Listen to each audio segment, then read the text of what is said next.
কেমন আছেন সবাই? আপনাদেরকে আমি একটা তথ্য জানিয়ে রাখি যে গত ভিডিওতে আমি বলেছিলাম যে আপনারা যারা গত ইংরেজি 23/3/2026 বাদ পড়েছেন তাদের অ্যাপিল ফাইল করার লাস্ট ডেট কিন্তু আগামী ইংরেজি 6/4/2026।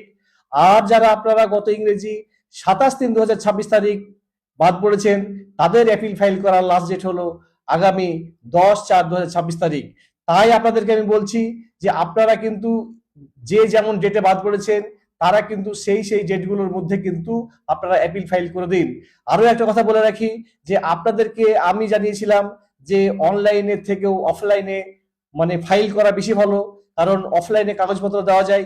কিন্তু এটাই খুবই দুঃখের বিষয় যে কিছু কিছু জায়গায় অফলাইনে অ্যাপিল ফাইলের জন্য দরখাস্ত নেওয়া শুরু করা গেলেও বেশ কিছু জেলাতে কিন্তু এখনো পর্যন্ত সেই রকম কোনো পরিকাঠামো কিন্তু শুরু হয়নি অফলাইনে দরখাস্ত দেওয়ার জন্য।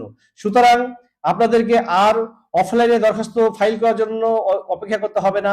আপনারা যারা যেখানে আছেন বা যারা আমার ভিডিও শুনছেন তারা কিন্তু অতি সত্বর কিন্তু আপনারা সেই ডেটগুলির মধ্যে আপনারা অনলাইনে দরখাস্ত ফাইল করে দিন।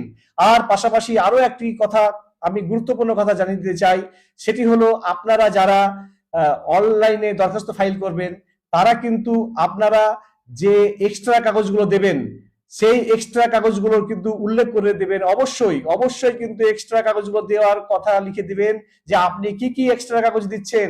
কারণ হলো যে আপনারা প্রথম যখন নোটিশ পেয়েছিলেন আন্ডার এডুকেশনের আপনারা বিডিও অফিসে যে কাগজগুলো জমা দিয়েছিলেন সেই কাগজগুলো তো আপনাদের দেওয়া আছেই।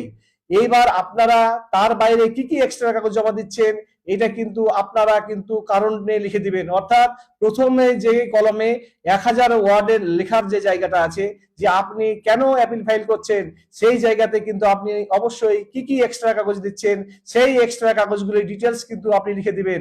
কারণ হলো যখন আপনার অ্যাপিল মামলা ফাইল হবে হয়ে যাবে, তারপর অ্যাপিলটি যখন হিয়ারিং হবে তখন কিন্তু বিচারপতিরা দেখতে পাবেন যে আপনি কি কি এক্সট্রা ডকুমেন্ট দিতে চেয়েছেন, তখন আপনার সেই এক্সট্রা ডকুমেন্টগুলো কিন্তু আপনার বিচার আমলে আসবে।